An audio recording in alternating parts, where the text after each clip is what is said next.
할렐루야.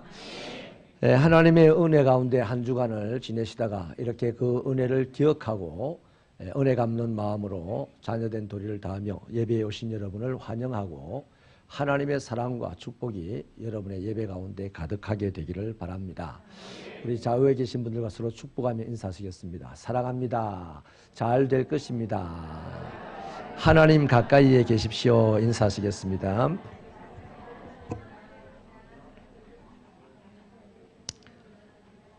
지난 주간에 우리 특별히 안수 집사님 4분 중에 3분, 또 권사 취임 1분, 또 권사 3분 이렇게 선출을 하게 됐는데 우리 교회 공동체와 하나님의 뜻을 잘 받들어서 선출한 것인 줄로 믿습니다.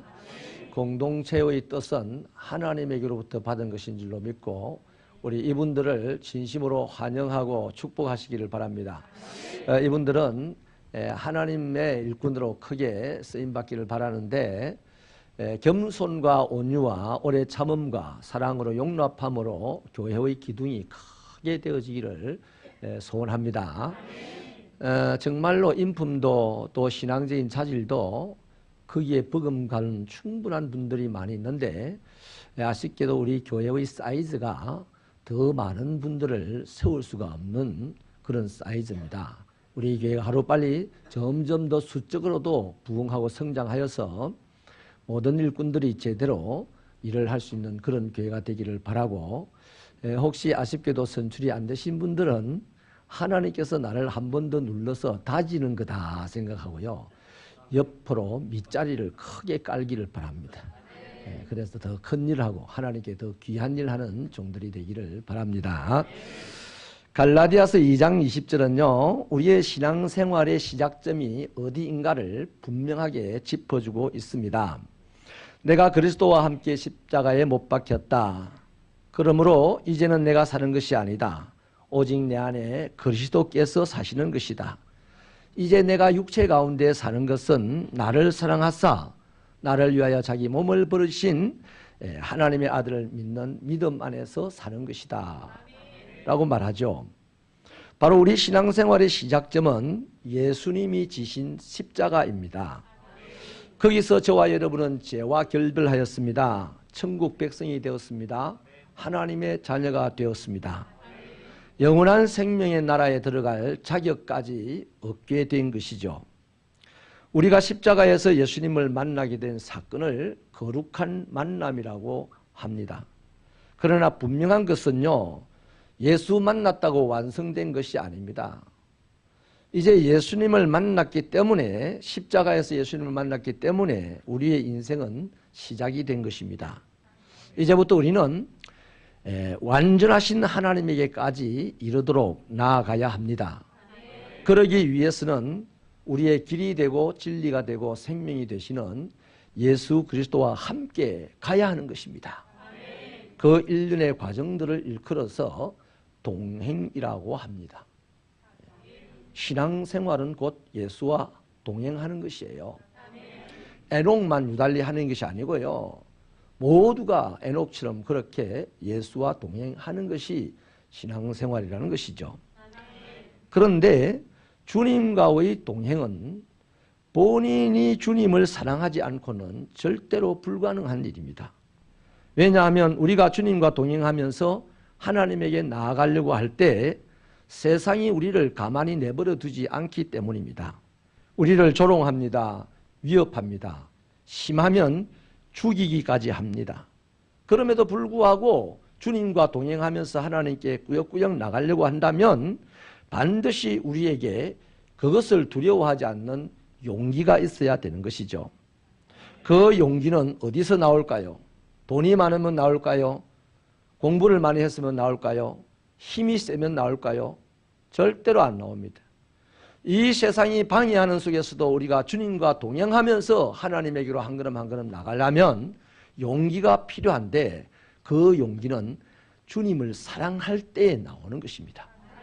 그래서 요한일서 4장 18절에서 이런 말씀을 하십니다. 사랑 안에는 두려움이 없고 온전한 사랑이 두려움을 내어 쫓는다 라고 하셨습니다. 이런 차원에서요, 저는 우리 새벽교회 성도들이요, 우리들의 신앙이 주님의 사랑을 받는 점에서 좀 더 치고 올라가서 주님을 사랑하는 신앙의 자리까지 나가면 좋겠어요.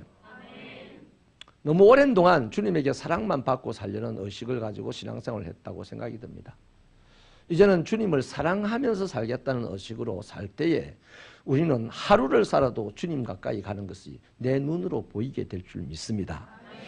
이렇게 일평생 주님을 사랑하면서 주님에게 자기의 사랑을 드리면서 신앙으로 살았던 사람이 다니엘입니다.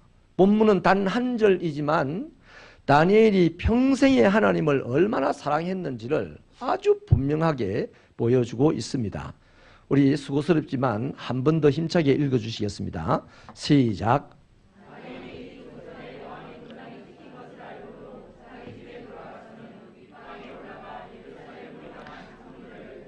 전에 하던 대로 3번씩 무릎을 꿇고 기도하며 그의 하나님께 감사하였더라.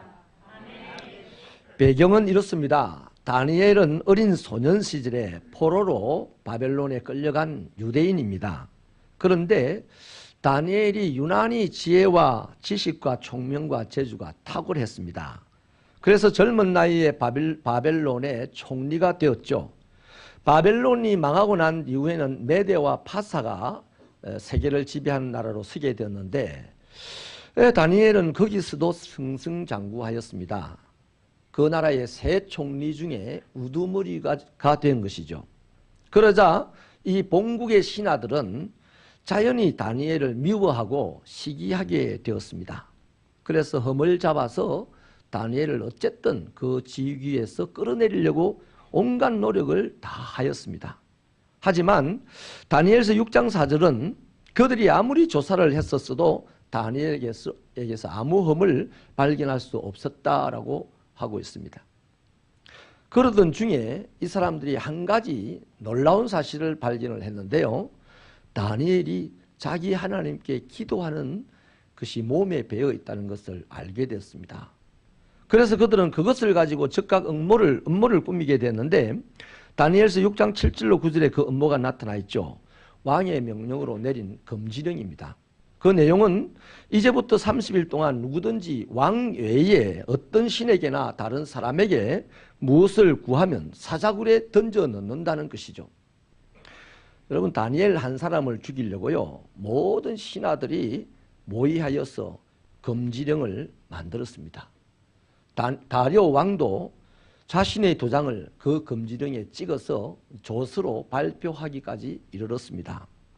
이때 다니엘은 총리의 장이었기 때문에 왕이 그 조서에 도장을 찍는 것을 바로 곁에서 보았을 것입니다.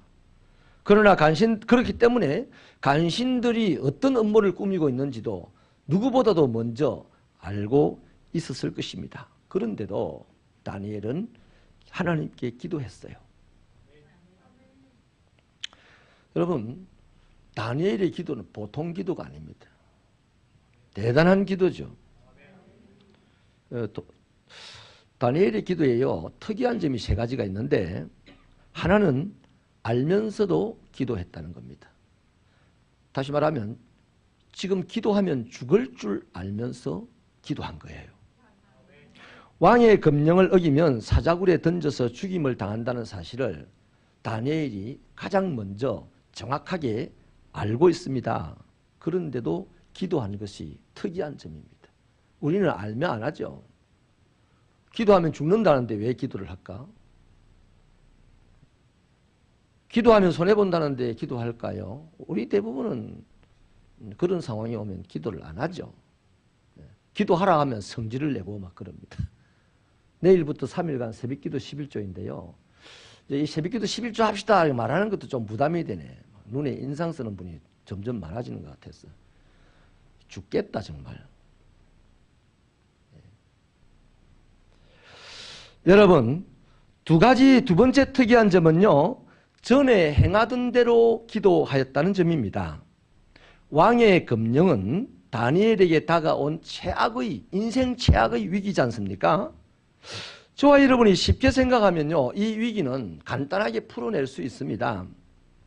어떻게 풀면 되겠습니까? 앞으로 30일 동안 하나님께 기도 안 하면 돼요. 죽인다는데 하나님 기도하셨습니까? 하나님도 오지 마세요 30일 동안. 뭐 이러면서 우리 30일을 쫙 보낼 수 있어요. 또 아니면요, 기도를 하더라 해도 조용히 문을 닫고 아무도 못 듣게끔 숨어서 들키지 않고 기도하면 되는 거예요. 그런데 다니엘은 그렇게 쉬운 방법을 택하여서 기도했거나 기도를 안 했거나 하지 않습니다. 하루에 3번씩 예루살렘을 향하여 창문을 열고 늘 하던 대로 기도했다는 거죠. 세 번째 특이점은요, 감사하면서 기도하였다는 점입니다. 다니엘이 뭔 감사를 했는지 우리가 성경에 기록이 안 돼서 정확하게 알 수는 없지만 짐작은 충분히 될 것 같습니다. 현실이 난감합니다. 참으로 힘듭니다. 고통스러워요. 불평하기 딱 좋은 환경입니다. 상황입니다. 근데 다니엘은요, 이 난감한 현실을 두고 하나님에게 불평하기는커녕 질문도 안 했습니다. 왜 나에게 이런 일이 일어났습니까? 질문도 안 했어요. 오히려 하나님께 감사하면서 기도를 드렸다는 것이죠. 여러분, 알고서도 기도했고 늘 하던 대로 기도했고 감사하면서 기도했습니다. 이 죽을 상황 속에서 저는 우리 새벽교회 성도들이 이런 멋있는 성도들 되기를 바랍니다. 하나님을 감동시킬 만한 성도들이 되시길 바랍니다. 우리가 이렇게 핑계거리를 찾아보고요, 주변의 형편을 살펴보면 하나도 하나님하고 함께 할 수 있는 일이 없어요. 용기 없으면 못합니다. 여러분, 다니엘은 자신의 도드라진 신앙 행위 때문에 엄청난 생명의 위협을 받았습니다. 우리 새벽교회는 그냥 교회가 되지 말고 도드라진 교회가 되십시다. 환경 따라 흔들리고 어려움 따라 쉬어가고 이런 교회가 아니라 언제나 변하지 않는 하나님처럼 우리도 언제나 변하지 않는 하나님의 사람으로 예배하고 기도하고 헌금하고 전도하고 그래 삽시다. 그게 하나님의 사람 아니겠습니까? 환경이 이러면 하나님의 사람이 안 되고 환경이 저러면 하나님의 사람이 되었다가 이러는 사람에게 하나님도 똑같이 환경이 이러면 그를 모르는 척하고 환경이 저러면 그를 아는 척하고 하나님이 우리처럼 조석으로 바뀌면요, 우리 3일만 예수 믿으면 다 미쳐버릴 거예요. 그런데 하나님은 절대 바뀌지 않습니다. 절대 변하지 않습니다. 그러므로 그 변하지 않는 하나님의 자녀로 태어났으면 우리도 맨날 조석으로 심정이 바뀌고 분위기가 바뀌고 기분이 바뀌고 막 이렇게 살던 사람들도 이제 그 하나님 때문에 점점 안 바뀌는 사람, 심지가 굳은 사람, 이렇게 되어야 되지 않겠습니까? 그래야 하나님의 형상을 회복하는 것이죠. 할렐루야. 아무튼 다니엘은 이렇게 변화무쌍하게 살아가야 되는 마치 카멜레온처럼 살아야만 살 수 있을 것 같은 그 상황 속에서도 변하지 않고 자신의 믿음의 삶은 한 점 흐트러짐이 없이 사는 것이죠. 다니엘은 기도해야 될 때 기도했습니다. 보라는 듯이 기도했습니다. 그러다가 결국에는 사로잡혀서 사자굴에 던져졌어요. 자, 이 점을 두고서 합리적인 생각을 가지고 신앙생활을 하는 사람이나 이거나 아니면 신앙이 별로 없는 사람이거나 아예 신앙생활을 하지 않는 사람들은 이 부분을 보고서 뭐라고 하겠습니까? 이런 다니엘의 처신을 무지하고 무모하기 짝이 없는 짓이라고 비난할 것이 뻔합니다. 여러분, 다니엘은 지혜와 지식과 총명과 재주가 탁월했던 사람이어서 어린 시절에 총리가 되었고 나라가 3번을 바뀌어도 총리 자리를 잃지 않은 총리 중에 총리가 되었습니다. 그 사람이 똑똑한 사람이에요. 그 사람 대단히 총명한 사람이에요. 그렇게 똑똑하고 총명한 사람이 지금 이 사태를 딱 파악을 하고 지혜롭게 굴었고 똑똑하게 굴었으면 기도를 쉬어가기도 하고 어쨌든 죽을 위협을 당하지 않을 텐데 왜 이렇게 기도만큼은 신앙만큼은 무모하게 짝이 없을 정도로 하였나요 말이에요. 왜 그랬을까요? 우리는 이 단서를 열왕기상 8장에서 찾을 수가 있어요. 거기에 보면 솔로몬이 예루살렘에다가 성전을 지어놓고서 하나님께 기도하는 내용입니다. 예배를 드리며 잘 드리면서 기도하는 내용인데 38절에서는요. 한 사람이나 혹 주의 온 백성 이스라엘이 다 각각 자기의 마음의 재앙을 깨닫고 이 성전을 향하여 손을 펴고 무슨 기도나 무슨 간구를 하거든 이라고 합니다. 48절에서는 자기를 사로잡아간 적국의 땅에서 온 마음과 온 뜻으로 주께 돌아와 주께서 그들의 조상들에게 주신 땅, 곧 주께서 택하신 성읍과 내가 주의 이름을 위하여 건축한 성전 있는 편을 향하여 주께 기도하거든 이라고 그 기도 내용을 적고 있습니다. 이 무슨 말이냐 하면 하나님, 우리나라 이 백성들이 지 잘못이나 아니면 환경적 재앙이나 어떤 모양의 이유로 말미암아 환난을 당하게 되었을 때 그 재앙을 느낄 때 하나님께로 향하여서 손을 들고 기도하면 하나님 좀 살려주세요.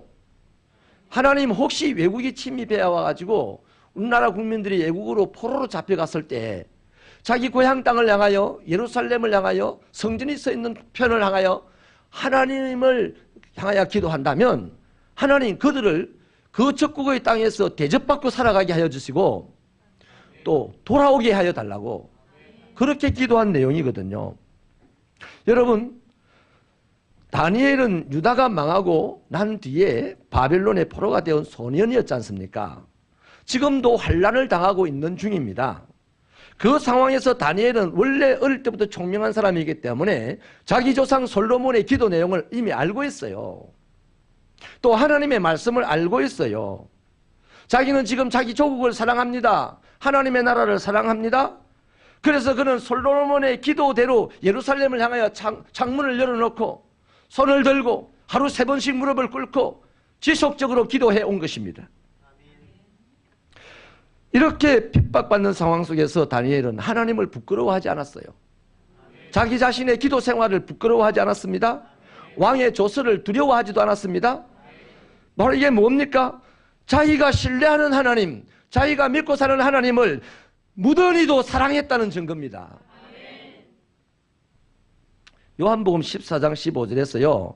주님은 너희가 나를 사랑하면 나의 계명을 지킬 것이다 라고 말씀을 하셨어요. 요한일서 5장 3절은 하나님을 사랑하는 것은 이것이다. 우리가 그의 계명을 지키는 것이다. 그의 계명은 결코 무겁지 않다라고 말씀을 하셨습니다. 시편 50편 15절에서요. 하나님은 환난을 당한 사람들이 하나님의 백성들 중에 환난을 당하였을 때 어떻게 해야 될지를 말씀을 하셨는데요. 환난 날에 나를 부르라. 내가 너를 건지겠고 네가 나를 영화롭게 할 것이다 라고 말씀하셨어요. 간단하게 말하면 네가 어렵냐? 내게 기도해라. 이것이 하나님의 지침입니다. 하나님의 말씀입니다. 그러므로 내가 하나님을 사랑한다면 하나님의 그 말씀을 내가 실행에 옮기겠죠. 내가 환난을 당하였을 때 하나님을 사랑한다면 기도하는 자가 되는 겁니다. 그런 거예요. 지난 수십 년 동안 자신과 유대인들이 포로로서 환난을 당하고 있는 중에 이 다니엘은 시작부터 항상 그렇게 기도를 한 겁니다. 솔로몬의 기도를 알던 다니엘이고 하나님의 말씀을 알고 있던 다니엘이고 가만히 있을 수 없지 않습니까? 그래서 기도를 하였습니다. 그것 때문에 미움을 받았습니다. 죽게 되었습니다. 그럼에도 불구하고 자기가 기도하는 대상 그 하나님을 엄청나게 사랑하기 때문에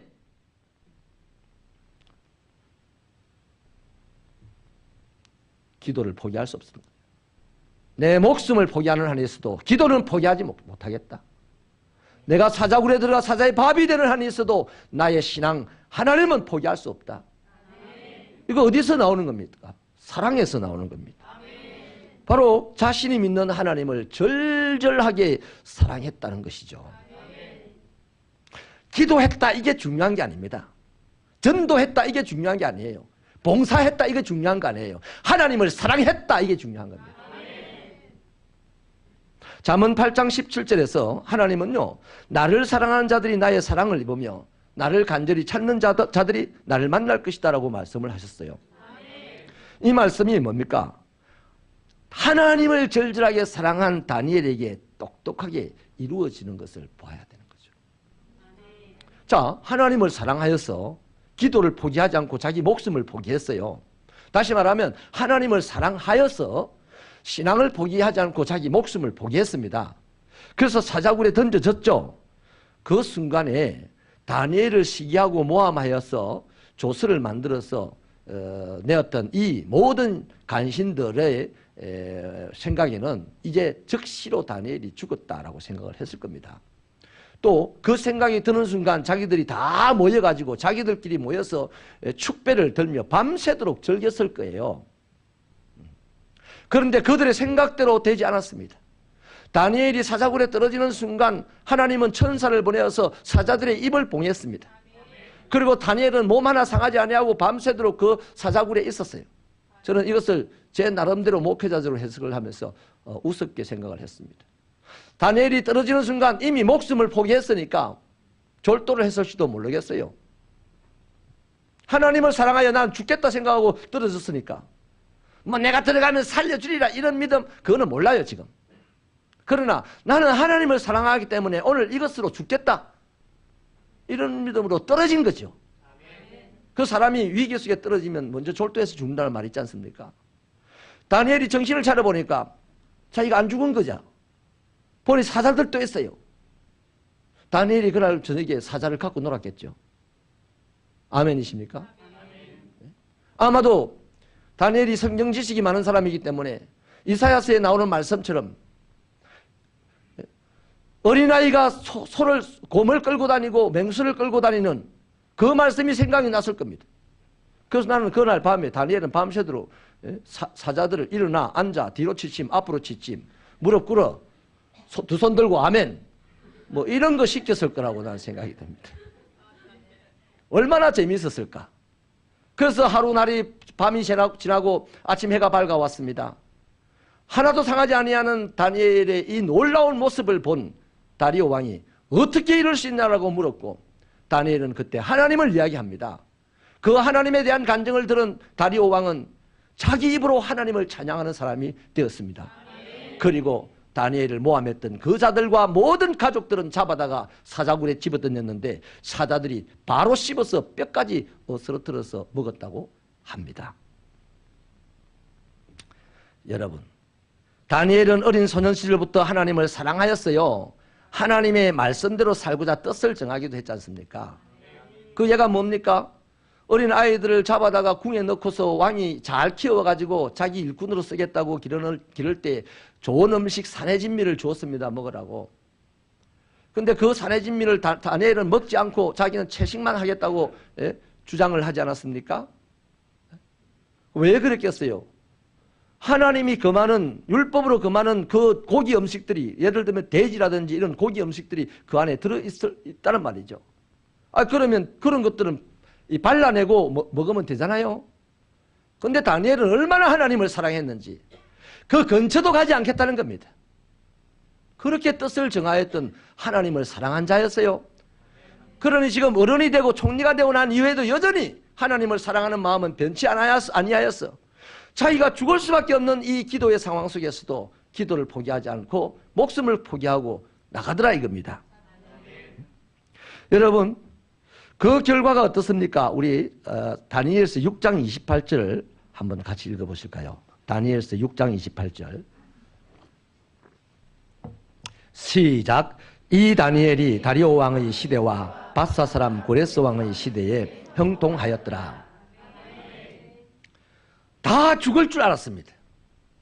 다 총리직에서 물러날 줄 알고 죽을 줄 알았는데 다니엘 죽지 않았습니다. 왕을 굴복시킨 자가 되었습니다. 그걸 우리는 형통이라고 하겠습니까? 형통이라는 것은요, 아무런 문제가 없는 것을 말하는 것이 아닙니다.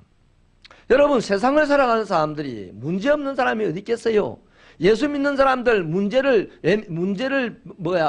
면제받은 사람들이 아닙니다. 예수 믿는 사람들에게도 이 모양 저 모양의 문제들이 시시각각 찾아옵니다. 환난이 찾아옵니다. 예수를 믿기 때문에 더 많이 찾아옵니다. 그러나 예수를 믿는 믿음으로 그 문제와 싸울 수 있는 능력이 우리에게는 있고 예수를 믿는 믿음으로 그 환난을 견딜 수 있는 능력이 우리에게 있어요. 하나님을 사랑하는 자에게 하나님을 사랑하지 못하는 자에게는 그런 능력이 없습니다. 그래서 믿다가 떠나가 버리고 믿다가 낙심하고 이거 안 되면 가버리고 저거 안 되면 가버리고 그러는 거죠. 사랑하는 여러분, 신앙인은요 오직 믿음으로 살아가기 때문에 믿음으로 살아가는 자들에게 만사가 형통하다는 말은 문제를 이길 수 있고 문제 속에서 기다릴 수 있고 문제 속에서 참을 수 있고, 그래서 문제는 언젠가는 지나가는 것이니 문제보다 더 오래 남아있는 것을 갖다가 형통이라고 한다 이 말이에요. 사랑하는 여러분, 오늘 우리가 살아가는 이 시대도요 우리의 각자의 환경에도요 수많은 어려움들이 내재되어 있습니다. 여러 가지 가정의 문제, 경제적인 문제, 건강의 문제, 뭐 엄청나게 문제들이 많이 찾아왔고 이미 내 안에 내재되어 있어요. 그런 상황 속에서 세상은 세속주의 그 센 물결을 우리에게 계속 보내가지고 뭐라고 하냐면, 야 세상과 타협해라. 그 어려운데 뭔 그런 식으로 신앙생활을 하냐. 세상과 타협해라. 세상에 있는 것과 혼합시켜라. 그러면 수월하게 신앙생활을 할 수 있다. 예수도 믿고 즐기기도 하고 임도 보고 뽕도 따고 도랑치고 가재 잡고 할 일이 얼마든지 많은데 왜 그렇게 미련스럽게 바보스럽게 그렇게 신앙생활하냐. 왜 그렇게 잠 좀 푹 자고 효과적으로 일터에 나가면 일이 잘 될 텐데 잠도 못 자고 새벽기도 가가지고 새벽기도 11조 하고 말이야 그 피곤해가지고 다니느냐고. 하나님을 사랑하지 않는 사람들은요 합리적으로 밖에 말할 것이 없어요. 그러나 하나님을 사랑하는 사람은 믿음으로 생각하고 믿음으로 말하고 믿음으로 행동하는 거예요.